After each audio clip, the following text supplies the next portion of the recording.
तो जैसा कि पिछले एपिसोड में हमने देखा था, जो रीजेंट रहते हैं वो किसी और बंदे से बात कर रहे थे जो काफ़ी मिस्टीरियस था, जो कि इन्हें अपने ग्रुप में शामिल करना चाहता था और अभी तक इन्होंने मतलब पूरी तरह से उसको समर्पित नहीं किया था। अब आगे सीन शिफ्ट होता है और हमें लीलू और जियांग किंगे को बैटल करते हुए दिखाया जाता है और जियांग किंगे अपने पावर को थोड़ा रेस्ट्रिक्ट करके, मतलब भाई पावरफुल लोग हैं तो अपने पावर को कितना यूज़ करना है, तो फिलहाल फर्स्ट चेंजिंग टायर पे यूज़ कर रही थी और लीलू से बैटल कर रही थी, लेकिन फिर भी लीलू को पीछे खदेड़ दे रही थी और लीलू को फीलिंग आती कि कैसे लात मुक्के खाए जाते हैं। लीलू एक बार फिर से आगे बढ़ता है, एक मुक्का बनाता है जिसमें पूरी तरह से अपने वाटर रेजोनेंस पावर को यूज़ कर रहा है और जियांग किंगे के फेस की तरफ पड़ता है। जियांग किंगे बस 2 फिंगर्स यूज़ करती है और इसे ब्लॉक कर देती है और लीलू फिर से थोड़ा पीछे जाता है और मची लेकर कहती लगता है कि फर्स्ट ईयर का जो स्ट्रॉन्गेस्ट स्टूडेंट है वो लिमिट तक पहुंच चुका है।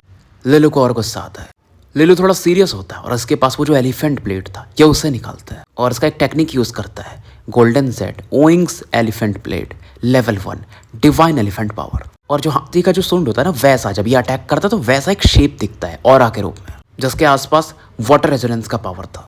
जियांग किंग इस अटैक को देखती है और उसकी आंखों में लाइट चमकती, पीछे तो बिल्कुल नहीं हटती और एक पंच मार देती है और फिर से लीलू कुछ कदम पीछे जाता है। लेकिन ये अटैक इतना पावरफुल था कि जियांग किंग को भी 2 कदम पीछे लेना पड़ता है। लीलू अपना खुश हो जाता है कि मैं जीत गया। किंगे पूछती तुम जीत कैसे गए? अब ये बताता है कि मैंने तुम्हें 2 कदम पीछे ढकेल दिया तो मैं जीत गया ना, और तुमने तो अभी अपना वो ग्लास फिन टायर बॉडी भी यूज़ की, क्योंकि लीलू ने जब ये अटैक किया था तो जियांग किंगे को अपना वो जो ग्लास फिन बॉडी होती है वो एक्टिवेट करना पड़ता। बट जियांग किंगे कहती नहीं, मुझे तो ऐसा कुछ नहीं पता, वो तो मेरा बस फिजिकल स्ट्रेंथ था। लेकिन फिर भी ये तारीफ करती कि यार ये एलिफेंट ब्लेड है स्पेशल, तो तुम्हें अभी इसका फर्स्ट लेवल का नॉलेज हो रहा है और तुम मुझे पीछे ढकेल पा रहे हो। लीलू भी अपना बताता है कि हाँ इस एलिफेंट के 3 लेवल्स हो सकते हैं जो डिवाइन एलिफेंट पावर है। लेकिन लीलू के जो दोनों हाथ थे वो जख्मों से भरे थे, तब जब ये ब्लेड का पावर यूज करता है ना तो फिजिकल स्ट्रेंथ क्योंकि इसकी उतनी नहीं है तो बॉडी पे लोड आ रहा था। जियांग किंग इसके हाथों को मतलब टच कर रही थी और देख रही थी। लीलू भी इस मौके का फायदा उठाना चाहता था, मतलब दूसरे हाथ से इसके हाथ को टच कर रहा था और जियांग किंग जहाँ पर उसका जख्म था उसे और प्रेस कर देती है। लीलू अपना चीखता है और पीछे हट जाता है। फिलहाल किंगे सीरियस थी और इसे समझा रही थी अभी तुम इसका फर्स्ट लेवल का पावर यूज़ कर रहे हो और ये हाल है, मतलब सेकंड लेवल का पावर तो तुम्हारी बॉडी होल्ड ही नहीं कर पाएगी, मतलब ये ब्लेड तुम्हारे हाथ में काम का नहीं है। लीलू भी अपना बोलता है यार अभी तो मैं इवॉल्विंग रेजोनेंस टायर पे हूँ, लेकिन तुम एक काम कर सकते हो, तुम्हें पावर तो यूज़ करना ही है तो तुम अपनी हीलिंग पावर को भी यूज़ करो, क्योंकि तुम्हारे पास दोनों ऐसे रेजोनेंसेस हैं जो हीलिंग का काम करते हैं, वाटर और वुड। और लीलू इस चीज़ पर काम भी करता था ना, एक इसका टेक्निक था अनयील्डिंग फॉर्म, मतलब इतना ज़्यादा इसको हीलिंग एबिलिटीज़ दे देगा ये कुछ समय तक होल्ड कर सकता, लेकिन उतना हीलिंग पावर थोड़ी दे पाएगा जितना डिवाइन एलिफेंट पावर इसकी बॉडी से खींच रहा है। जियांग किंगे से एक और सजेशन देती है, क्योंकि मेनली जो तुम्हारा एरिया अफेक्ट हो रहा है वो हाथ का है, पूरी बॉडी थोड़ी हो रही है, तो अनयील्डिंग फॉर्म बस अपने हथेलियों पर फोकस करो। और लीलू को ये आइडिया समझ में भी आता और सही भी था। पर तभी इनकी तरफ एक बंदा आता है, यहाँ पर आते हैं ली ज़ैंग जो कि काफ़ी सीरियस थे और किंगे पूछती क्या हो गया। फिर ये बताते हैं कि एंसेस्टर युवान किंग वापस आ चुके हैं। लीलू की भी आंखों में एक चमक था, क्योंकि जो देखो हाउस ल्यूलॉन के 3 एंसेस्टर्स हैं, उनमें से ये हैं जो इन्हें सपोर्ट करते हैं और पावर लेवल भी उनका हेवनली डीपर जनरल लेवल पे। लेकिन जियांग किंग स्माइल नहीं करती क्योंकि ये बंदा सीरियस होके आ रहा है, ली ज़ैंग मतलब कुछ और हुआ है। और ये पूछती है तो वो बताते हैं हाँ जब एंसेस्टर युवान किंग वापस आ रहे थे कहीं से तो अचानक से उन पर अटैक हो गया था। उन्हें तो कुछ नहीं हुआ, लेकिन उनका जो एकमात्र डिसाइपल उसे किसी स्ट्रेंज पॉइजन की वजह से किसी ने इन्फेक्ट कर दिया, शायद वो पेहाओ का काम है। उसका इशारा यही है पेहाओ का कि एंसेस्टर युवान किंग भी यहाँ से चले जाए। फिलहाल लीलू और जियांग किंग अपने एक किसी हॉल में जाते जहाँ पर इनकी मुलाकात एंसेस्टर युवान किंग से होती है। ये काफ़ी लॉयल थे अभी तक, मतलब लीलू और जियांग किंग के प्रति। और जब युवान किंग ना लीलू को देखते तो उनकी आंखों में एक वो सॉफ्टनेस आ जाती, इन्हें अपने पुराने लॉर्ड्स की याद आती है, मतलब मास्टर और मिस्ट्रेस तो नहीं, मतलब इनके लॉर्ड बोल सकते हो, ली टैक्सुआन और टान टाइलन के। कहीं ना कहीं उनकी छवि है लीलू में देख रहे थे और ये लीलू को काफ़ी रेस्पेक्ट भी दिखाते और काफ़ी खुश थे कि तुम काफ़ी ग्रो कर रहे हो यंग लॉर्ड। और फिर बोलते हैं जियांग किंग के बारे में कि मैं कहीं भी रहूँ आपका नाम तो आते ही रहता है यंग मिस्ट्रेस। और फिर युवान किंग थोड़ा माफ़ी भी मांग रहे थे, यार मुझे मतलब यहाँ से ज़्यादा दूर नहीं जाना चाहिए था, नहीं तो वो कुत्ता तुम लोगों को इतना परेशान नहीं करता।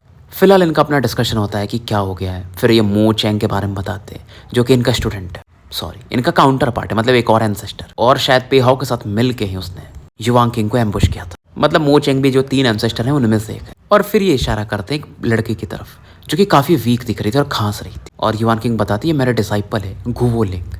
बंदी इन्हें रेस्पेक्ट दिखाती है इन दोनों को, लेकिन काफ़ी बुरी हालत में थी। और युवान किंग भी कहते हैं कि यार ये पेहाओ को पता है कि कब क्या करना चाहिए, उसे पता है कि तुम लोग होली ग्रेल मीट में जाने वाले हो, इसलिए उसने इस मौके का फ़ायदा उठाया। अब क्योंकि ये लोग जाएंगे तो होली ग्रेल मीट में, तो यहाँ पर फैमिली में कौन रहेगा, बस ऑक्स बायो रहेंगे। बट वो काफ़ी बिजी है ना, लीलू के लिए वो मिरेकल पेस्ट बना रहा है और हेडक्वार्टर वो छोड़ नहीं सकते। और सबको पता था युवान किंग इसीलिए वापस आ रहे हैं, इसलिए उसने अटैक कर दिया। अब लीलू भी कहता है अंकल युवान आप टेंशन मत लो, मुझे इस पॉइजन को चेक करने दो, क्योंकि पे हाउ ने जो लास्ट टाइम पॉइजन यूज़ किया था मैंने उसे डिसॉल्व कर दिया था। और मेरी जहर पे भी यानी पॉइजन पे भी समझ पड़ते जा रही है, क्योंकि मैं वो जो लिटिल एम्पर है अपने उन्हें भी हील कर रहा हूँ। तो क्या पता फ्यूचर में मैं एक्सपर्ट बन जाऊँ एंटीडोट बनाने का।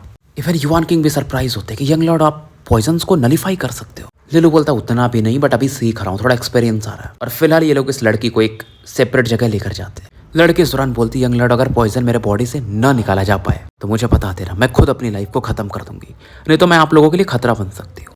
लीलू भी बहुत प्रभावित होता है।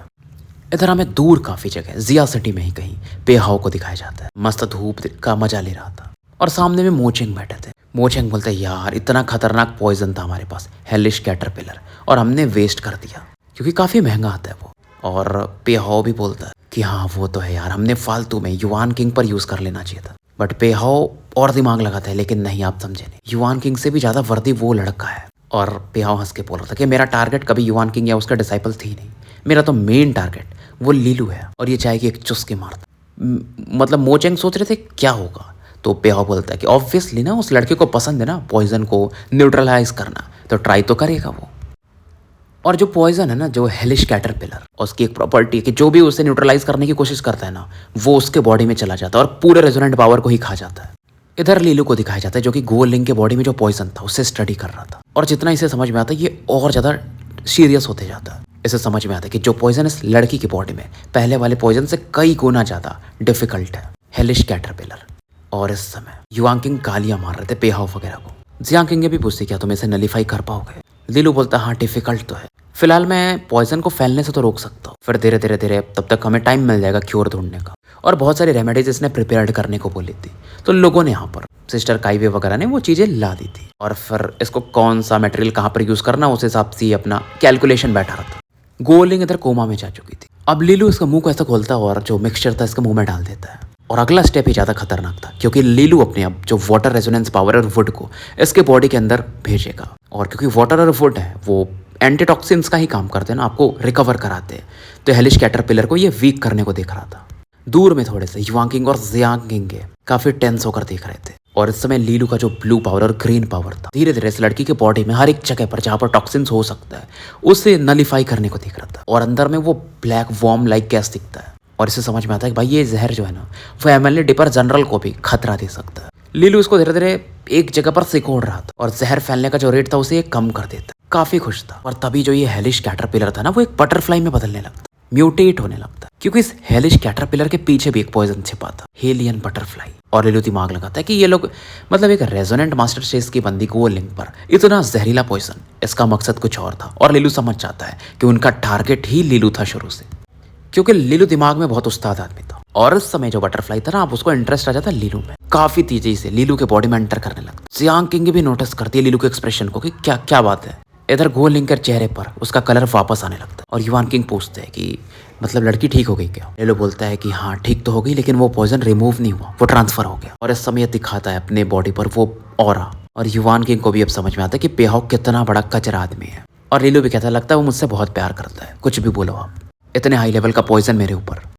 लीलू के बॉडी पर एक डार्क रेड बटरफ्लाई का आउटलाइन चित्र जैसा देखा जा सकता था। अब जियांग किंग को भी गुस्सा आ रहा था और वो अपने लाइट रेजोनेंट पावर को रिलीज करने लगता। बट लीलू इन्हें शांत कराता है। युवान किंग अब काफी बुरा फील कर रहे थे कि यार टारगेट तो कभी ये लड़की थी ही नहीं, इन्हें पता होता तो कभी भी ये लीलू को ट्रीट करने ही नहीं देते। लीलू भी इन्हें समझाता अंकल युवान अपने को ब्लेम मत करो, पे हाउ बहुत खतरनाक आदमी है। और जियांग किंग कहती कोई ना, मैं तुम्हें फर्स्ट प्रिंसेस के पास ले चलती हूँ, उनके पास हाई लेवल के हीलर्स हैं, वो कुछ कर सकते हैं। बट लीलू कहता नहीं नहीं ये कोई बुरा चीज़ नहीं है। तो सभी लोग इस समय कंफ्यूज हो जाते हैं और लीलू बोलता है नहीं तुम लोग समझ नहीं रहे हो, मैं इस पॉइजन को अपना बनाना चाहता हूँ। ऐसा जहर तो इवन गोल्डन ड्रैगन बैंक के मेन ब्रांच में भी कभी देखा जाता है, कभी कभी।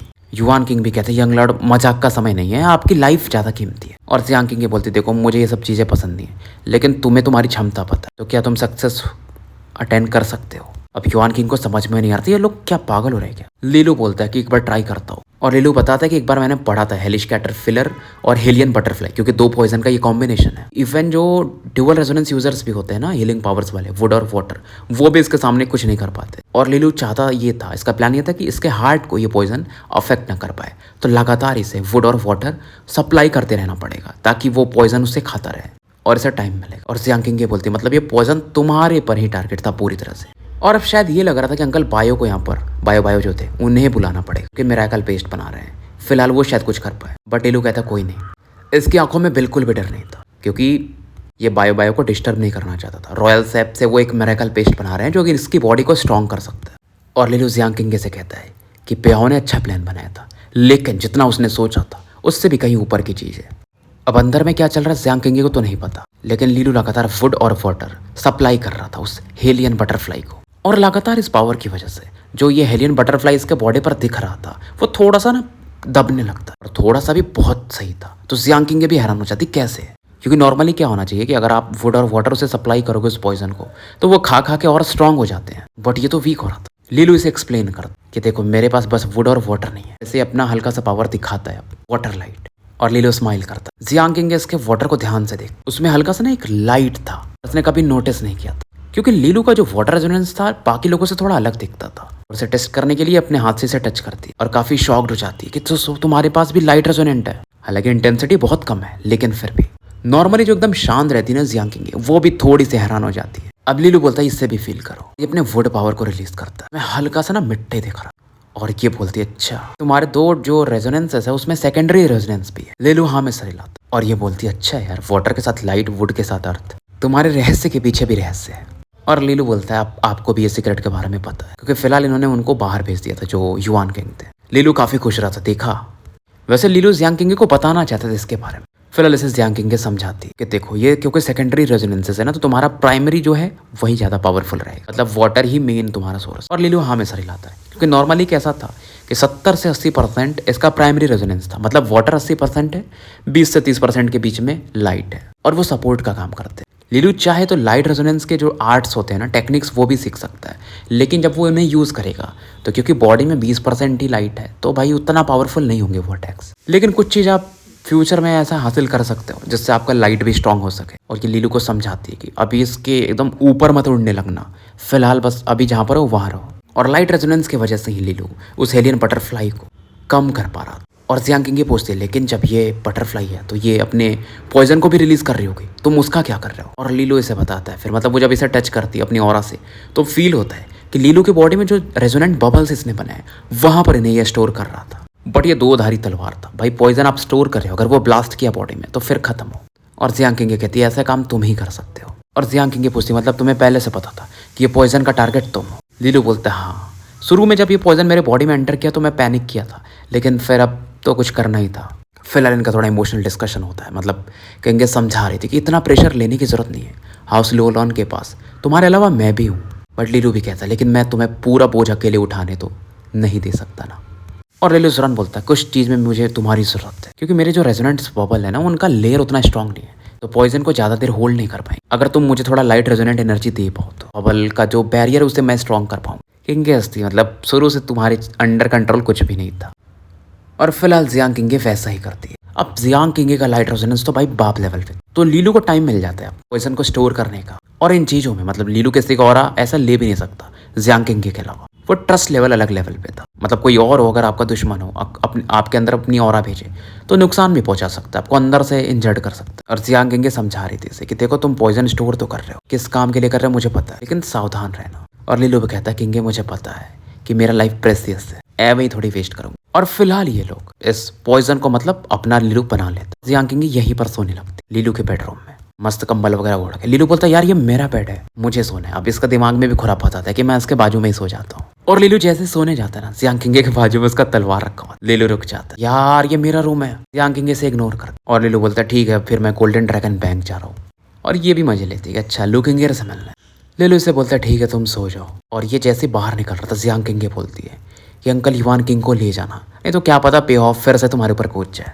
इधर हमें हाउस लोलॉन के बाहर में थोड़ी दूरी पर एक लोकेशन को दिखाया जाता है और पेहो अपनी अंगड़ाई ले रहा था। चलो एक तो निपट गया और इसके हिसाब से लीलू तो अब मरने की कगार पे होगा। चलो लीलू होली ग्रेल मीट पे नहीं जा पाएगा, जियांग किंग के जाएगी। दोनों जब अलग हो जाएंगे तो हमारे पास मौका होगा। मो चेंग भी बोल रहे थे हाँ पेहो तुम्हारा प्लान काफी परफेक्ट है और ये युवान किंग और लीलू तो हमारे लिए बस प्यादे हैं। और मो चेंग कहते हैं इसलिए तुम्हें ग्रेट वन ने चूज किया है पेहो, तुम्हारा दिमाग खतरनाक चलता है। पेहो भी इनकी तारीफ करता है कि अरे वो तो आपका सपोर्ट है एंसेस्टर मो चेंग, और कुछ समय बाद तो मैं ही नया हाउस लॉर्ड बनने वाला हूँ। और पेहो अपने पुराने दिन याद करता है कि यार इसको कितनी इज्जत मिलती थी मास्टर और मिस्ट्रेस से, लेकिन लीलू के पैदा होने के बाद मास्टर और मिस्ट्रेस का पूरा फोकस उस पर चला गया था। इसी चीज के लिए बंदा लीलू से नफरत करता था कि मतलब ये बंदा पैदा ही हुआ है सोने के चम्मच लेकर।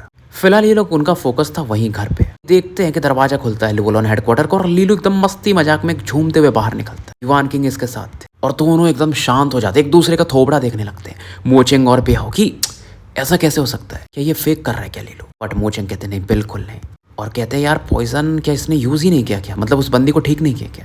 फिलहाल लोग बोलते क्या हमें इसे टेक डाउन कर देना चाहिए। पेहो एक गहरी सांस लेता कि अभी अटैक नहीं कर सकते, एस्ट्रल सीज कॉलेज वालों का सपोर्ट है इसके पास, प्रॉब्लम में आ जाएंगे क्योंकि होली ग्रेल मीट उनके लिए बहुत इंपॉर्टेंट है और लीलू का बहुत इस समय हाई वैल्यू है। और पेहो कहते यार मैं थोड़ा सा केयरलेस था कि ये बंदा इतना वैल्यूड हो जाएगा, कोई ना फ्यूचर में से डील कर लूंगा, हाउसमेट का टाइम भी तो आ ही रहा है, तब ये कहाँ पर बच के जाएगा। तो स्टोरी यहीं समाप्त करते हैं और मिलते हैं फिर कल एक नए वीडियो के साथ। तब तक के लिए आपका साथी एन अल्केमिस्ट AKA मुसाफिर विदा लेता है। और गाइस जो भी नए लोग आते हैं यार थोड़ा लाइक सब्सक्राइब थोड़ा प्यार दिखा दिया करो भाई।